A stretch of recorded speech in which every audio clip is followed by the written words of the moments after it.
Այստեղ ծնողներին կարծես չեն թողնում ներս մտնել եւ պահանջներն էլ չեն իրականացնում։ Ըստ ձեզ սա իրավաչափ է, ճիշտ են անում։ Հայաստանի Հանրապետության ուղղակի իրավապահ մարմինների 90%-ը ոչ ավելը իրավագիտությունից անտեղյակ անկրագետ հասարակարգ է, որը չի դեռ օրենքը կորձեկը պահի դրությամբ գերիշխող է իրավունքը, այսինքն առաջնահերթ այստեղ մարդկանց իրավունքներն է, ըստ որի օրենքը պիտի շարադրվի հասարակության պաշտպանության համար, բայց այստեղ կատարվի հակառակը, օրենքը շարադրվի հասարակության ընտեմ կիրառելով ուժային գործողություններ, մեջտեղ մենք մեր ուժայինը հայրենիքի պաշտպանության համար է, բայց Հայաստանի Հանրապետության պետական մարմինների ուժային պաշտպանությունը Հայաստանի Հանրապետության հասարակության դեմ է փաստորեն։ Մենք ունենք փաստորեն երկու թշնամի՝ ներքին ուժային կառույցներ եւ արտաքին թուրք-ադրբեջանական զորքեր։ Նաև տեսանք, որ դուք եք քիչ առաջ այստեղ տեղի ունեցած վեճին եւ ծեծին ակտիվ մասնակցություն ցուցաբերում։ Արդյոք հարցի լուծումը միայն ուժն է այս դեպքում։ Չէ, մենք ունենք ուժային կերպադասխանատու մարդկանց հետ ներքին պայմանավորվածություններ, որ երկու կողմերից իրավունք չկա խախտել պայմանը, մեր երկրում մեր տան մեջ ուժային ոչ մի գործողության իրավունք ոչ մենք ունենք, անկախ մեր տարաձայնություններից մենք պիտի գտնենք հայկական ոսկե միջինը։ Մենք մեր սեփական արյունը, մեր չգիտեմ, անմեղ երեխաներ, տատիկներ, պապիկներ կանայք կարող են տուժեն, որը դե արդեն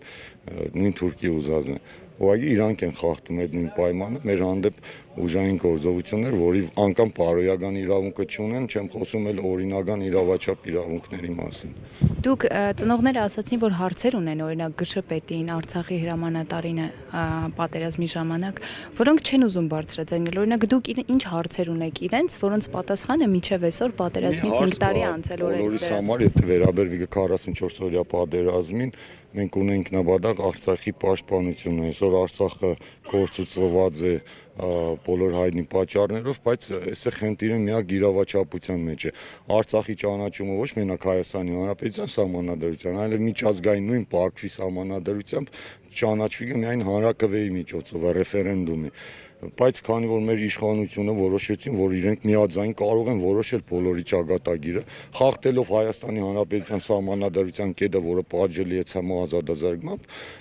պաշտոնի չարաշահմամբ ճանաչեցին առանց հանրակրվեի Արցախը Ադրբեջանի կազմում։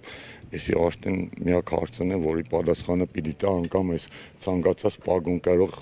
մարդը, որ իրեն իրավապահ է։ Եթե Նիկոլա Պաներեն ասենք իմանանք իրանք Նիկոլա Պաներեն, այդ ուրիշ բան, եթե իրավապահ են մեր պահանջի անձինս իմս իրավաչափ է, Արցախի իրավական ճանաչման իրավունքը չուներ Հայաստանի Հանրապետության ղեկավարությունը, ոչ մեկ չուներ, բացի հանրակրվեից։ Այդ օրենքները ես չեմ օրինել, սահմանադրություն օրենք կա, ու մինչ օրս չի կարող պակուն մաքրել, մեր արցախցիների անձնագրերն է հարգավոր, դրա համար բոլորից գնում են կարելի ասել միլիոններով այդ անձնագրերը, որովհետեւ ներքին ռեֆերենդում կայացնեն ու ներքին օրինաչափությամբ ճանաչեն Արցախը Ադրբեջանի կազմում։ Մինչև օրս Արցախը չեն կարողանում մաքրել։ Այս նման մարդիկ է ոսկորեն քաղաքական դավաճանների դավաճանություններին, որոնք դիմադիր ընդդիմադիր միասին մեկ խմբով մեջտեն են բոլորը։ Այսօր մենք կարելի ասել մնացել ենք մենակ ու ամեն մեկս մեր վրա պիտի հույս տանենք։